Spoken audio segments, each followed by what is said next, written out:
ભુજ 2020માં થયેલા નવા એમેન્ડમેન્ટ મુજબ કોઈપણ વ્યક્તિ બેંકના સળંગ 10 વર્ષ સુધી ડાયરેક્ટર પદે રહી હોય તો તે ફરીથી તે પદે રહી શકે તેમ નથી।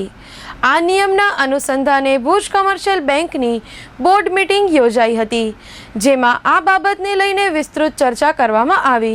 બેંકના ચેરમેન કલ્પેશભાઈ ઠક્કર તથા હિતેશભાઈ ઠક્કરે માહિતી આપી હતી કે હવે નિયમ અનુસાર જે ડાયરેક્ટરો પહેલાથી 10 વર્ષ પૂરા કરી ચૂક્યા છે તેઓ ફરી પદ પર રહી શકશે નહીં। તેથી આગામી સમયમાં આ માટેની સંપૂર્ણ પ્રક્રિયા પૂર્ણ કરીને આરબીઆઈની ગાઈડલાઈન મુજબ તેમના સ્થાને નવા ડાયરેક્ટરોની ચૂંટણીઓ યોજવામાં આવશે। આ બેઠકમાં ગત વર્ષ દરમિયાન બેંકની કામગીરી તેમજ સ્થાપનોની વિગત પણ રજૂ કરવામાં આવી હતી। બેંકે અનેક સફળતાઓ હાંસલ કરી છે અને ગ્રાહકોનો વિશ્વાસ જળવાયો છે એવું પણ ચેરમેન દ્વારા જણાવવામાં આવ્યું। બેંકના હિતેશભાઈ ઠક્કરે ચંચળ ન્યૂઝ સાથે વાત કરતા માહિતી આપી હતી। Hitesh Chandrabhut Thakkar, MD commercial bank, અને કલ્પેશભાઈ Ravilal Thakkar, chairman commercial bank. આજ રોજ જે અમારી કોમર્શિયલ બેંકની બોર્ડ ઓફ ડાયરેક્ટર્સની મિટિંગ હતી એનામાં 2020માં જે નવો એમેન્ડમેન્ટ કાયદો આવ્યો છે કે જે 5 વર્ષની બે ટર્મ હોય, 10 વર્ષ પછી એ લોકો ડાયરેક્ટર તરીકે રહી નથી શકતા અને એમને સતત જે 10 વર્ષ રહ્યા હોય એમને ડાયરેક્ટર રહી નથી શકતા અને પછી પણ એમને જો ડાયરેક્ટર પદે રહેવું હોય તો 2 અથવા 3 વર્ષ કાયદા મુજબ એ લોકોને બ્રેક લેવું જોઈએ। આ પ્રમાણે અમારી બોર્ડ ઓફ ડાયરેક્ટર્સની મિટિંગમાં જે નક્કી થશે એ રિઝર્વ બેંકનો જે કાયદો છે એ સૌપ્રથમ બોર્ડ મિટિંગમાં પાસ થશે, પછી એને સામાન્ય સભામાં લઈ અને એને ડીઆર પાસે સુધારા વધારા માટે જશે અને એ કાયદો પાસ થઈ આવશે। એ એમેન્ડમેન્ટ મુજબ, એ કાયદા મુજબ રિઝર્વ બેંકના એક્ટ પ્રમાણે બોર્ડ ઓફ ડાયરેક્ટર્સ કોમર્શિયલ બેંકની ચૂંટણી યોજશે। જે 31/3/2025નો જે બેંકનો એનપી હતો એ 2.90% હતો અને બેંકનો કુલ નફો 1 કરોડ ને 6 લાખ રૂપિયા હતો અને બેંકની જે મૂડી થાપણ છે અત્યારે 76 કરોડની છે।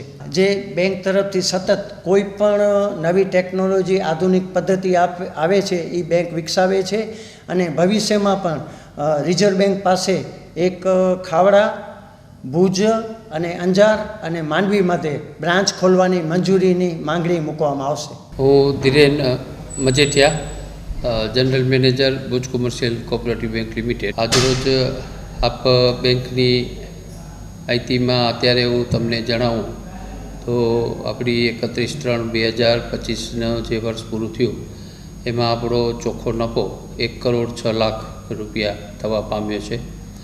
આપણી ટોટલ 3 શાખાઓ છે, 3 શાખાઓ આપણી પ્રોફિટમાં રહે છે। આપણી ટોટલ ડિપોઝિટ 76 કરોડ રૂપિયા છે અને આ વર્ષનું આપણું ધિરાણ 30 કરોડથી ઉપર થઈ જવા પામેલ છે। ઉપરાંત આપણી બેંકમાં ડિજિટલ સુવિધા પણ અત્યારે જે જરૂરિયાત છે એ પ્રમાણે અવેલેબલ છે।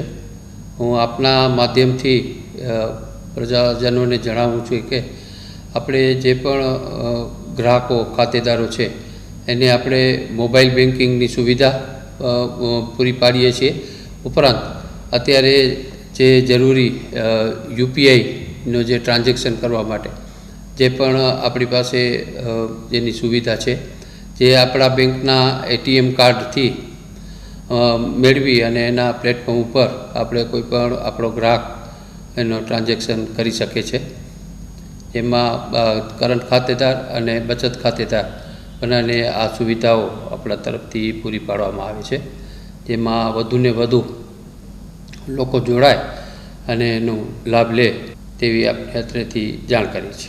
2020ના એમેન્ડમેન્ટ આવ્યો ત્યારે બોર્ડ ઓફ ડાયરેક્ટર્સ વધુમાં વધુ કોઈપણ ડાયરેક્ટર 8 વર્ષ સુધી તેમાં રહી શકે। ત્યારબાદ હમણાં 15/4/2025માં આ ગેજેટમાં સુધારો થઈ અને 10 વર્ષ માટેનો બોર્ડ ઓફ ડાયરેક્ટર્સનો થઈ રહી શકે એવો સુધારો થવા પામેલ છે।